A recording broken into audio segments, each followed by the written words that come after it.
Welcome back to Llandow in South Wales for the Awning Company Super 1 British Karting Championships. It's an Army Cadet up next. A lot of the karts you're going to see at the front of the field are in this awning. The 15 kart driven by Kai Askey.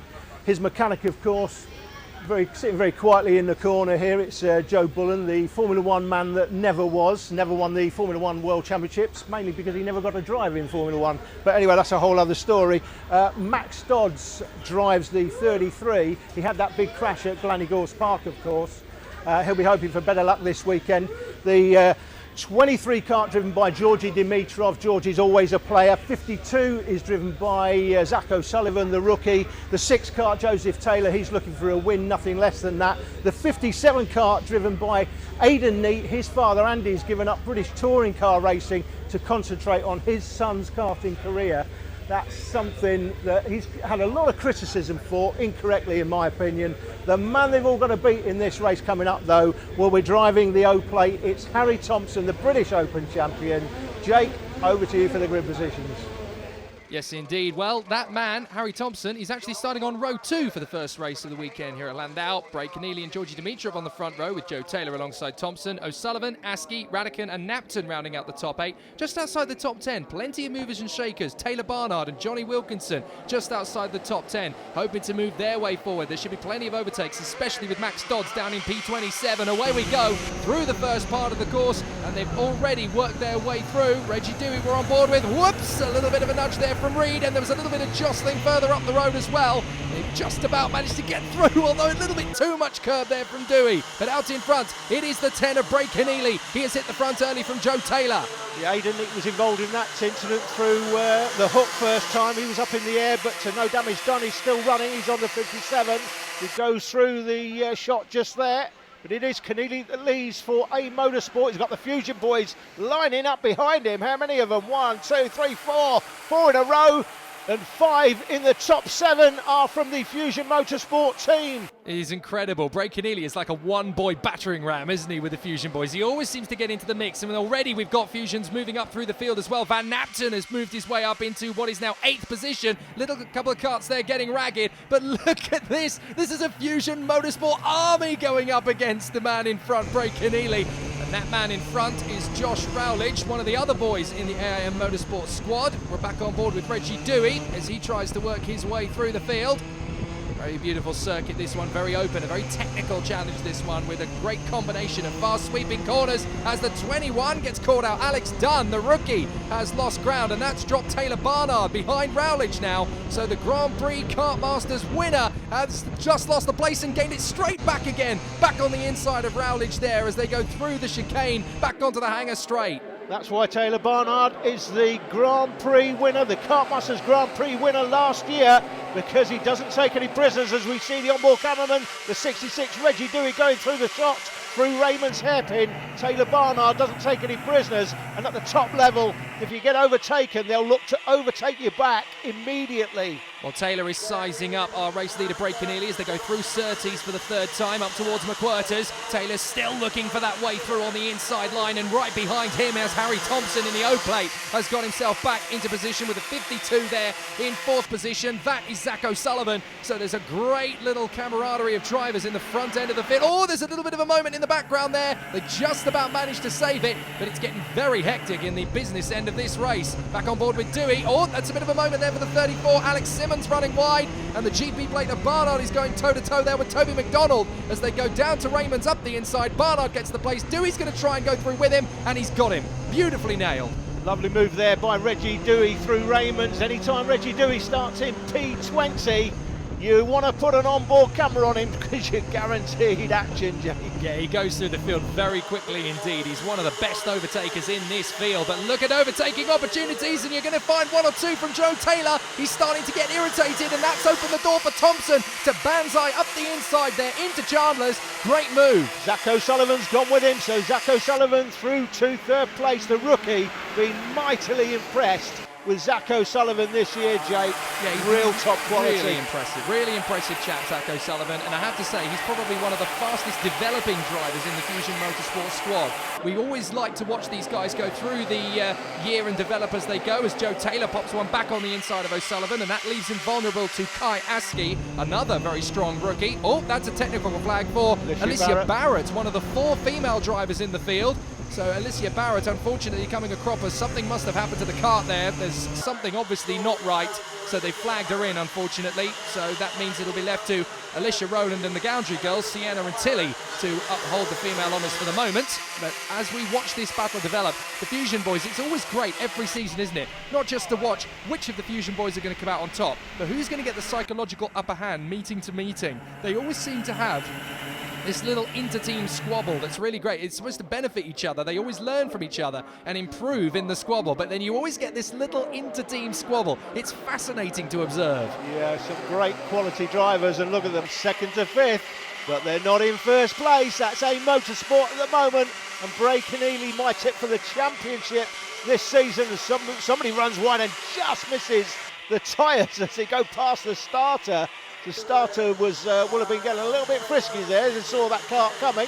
But there's Thompson up the lead, so Thompson's past Keneally, so Keneally down a second, and it's Harry Thompson out front. It's not going to be for long, no, not for long at all. Keneally sorts him straight back out again. I love Bray Keneally as a driver. He's such a tiger. He does not give in at any point on the circuit. He loses the lead and goes, right, I'm not standing for that. I've been leading the entire race. I'm going to have you straight back on the next corner. And Thompson, look, he's getting hungry for this. He wants to get through. Joe Taylor's going to go with him. O'Sullivan might try and get the move done as well here. He's going to go down to 4th position if he's not careful. Bray Keneally, no, he slams the door shut. I'm only going to lose 2, thanks very much. We're back on board with Reggie Dewey as he now looks at Alex Dunne going for the move on Barnard. Up the inside, beautiful sweep there into the first chicane. Fantastic racing, not just for the lead, but just outside the top 6 as well. Cracking race battles all the way through. Llandow serving up another storm as Barnard back on the inside of Dunne. Is this the moment for Dewey to get back through? There's a little jostle back to the outside. Stay where you are, sir. He gets the switch back though. Beautiful driving from Dewey. He's on the inside. No, you don't. Absolutely cracking stuff. Fantastic racing, absolutely fantastic. The 32 going through now, as well as Josh Rowledge. We saw him earlier on, but great onboard action from Reggie Dewey. He won't like it too much. He'll want to be further up the field, but meanwhile it's Taylor out front from Thompson. Keneally still there in 3rd place, back on board with Dewey. He's lost another place. That's the 53, Toby McDonald for Yes Electrical. He goes through in Raymond's, and Reggie Dewey, got to be honest, Jake, he's having a bit of a mare today. Yeah, it's not quite going his way. He's certainly serving up a lot of action, but he's definitely not where he wants to be on the race circuit. Joe Taylor now up into the lead, and up into 3rd position, that is Zach O'Sullivan, who's finally managed to get one over on Bray Keneally. The next man that he's got to keep an eye out for, I think, is now Georgi Dimitrov. That'll be the man racing under the Bulgarian racing licence, but of course he lives here in the UK. Tucked up underneath Bray Keneally. It's going to be him who's going to try and go for it now.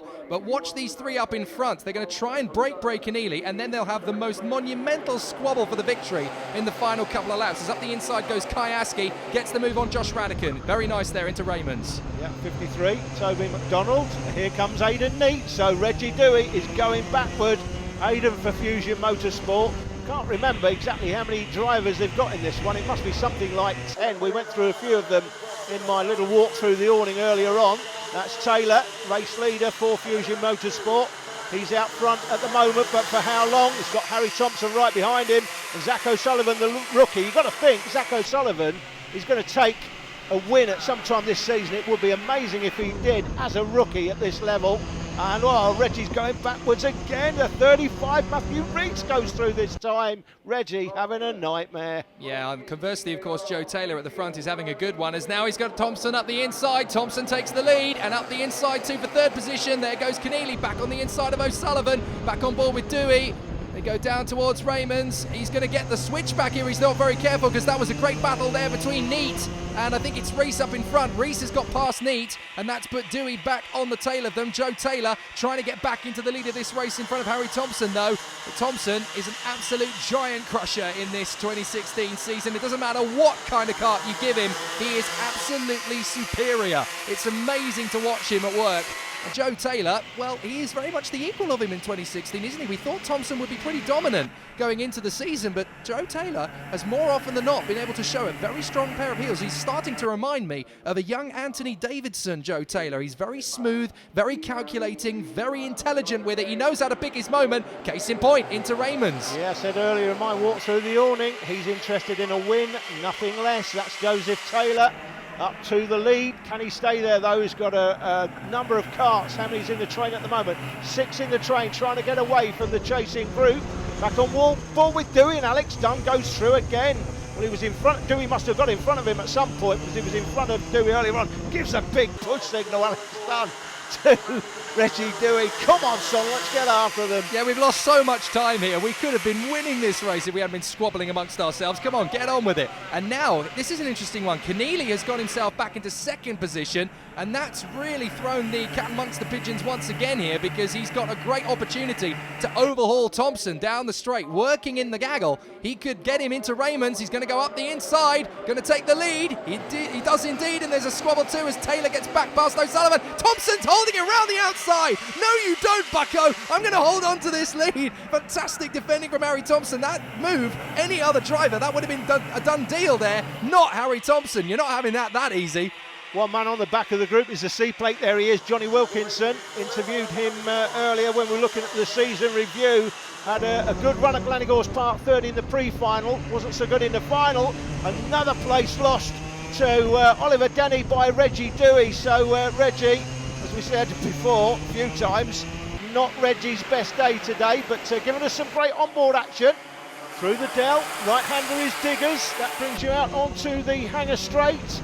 Back on board with Reggie Dewey. Oh, more places lost. Tyler Reid is the 12, 46 is Archie Mace. This is painful. This is absolutely painful for Reggie Dewey. He's much better than that. That's Keneally. Keneally leading the squabble of Fusions.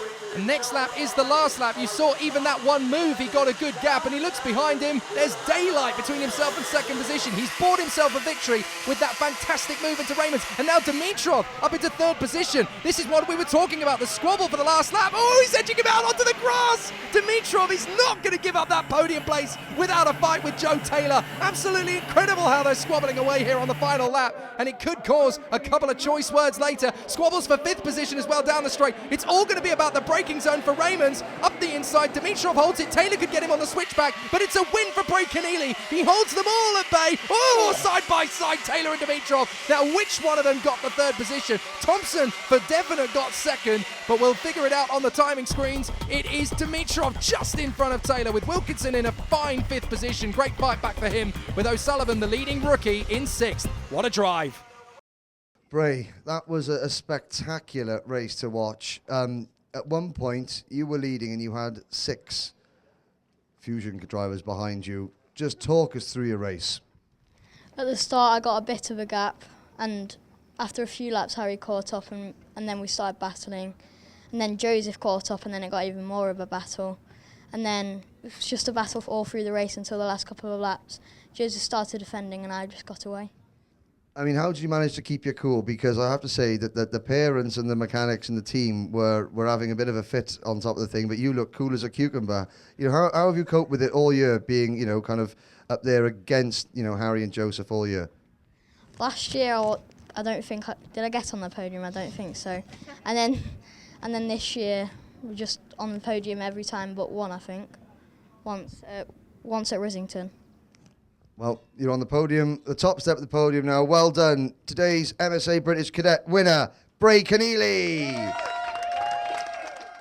Great job from Bray Keneally, and that's put him only 10 points off the back of Joe Taylor, but it's still that man large and in charge, Harry Thompson, the O-plate on 760. At this point in the championship, you've got to say that's a big lead, and it could well be argued it's his championship to lose. Still plenty of time to go, though, in the season, and for Junior TKM, is anybody going to be able to break Bradley White in the final? Coming up next.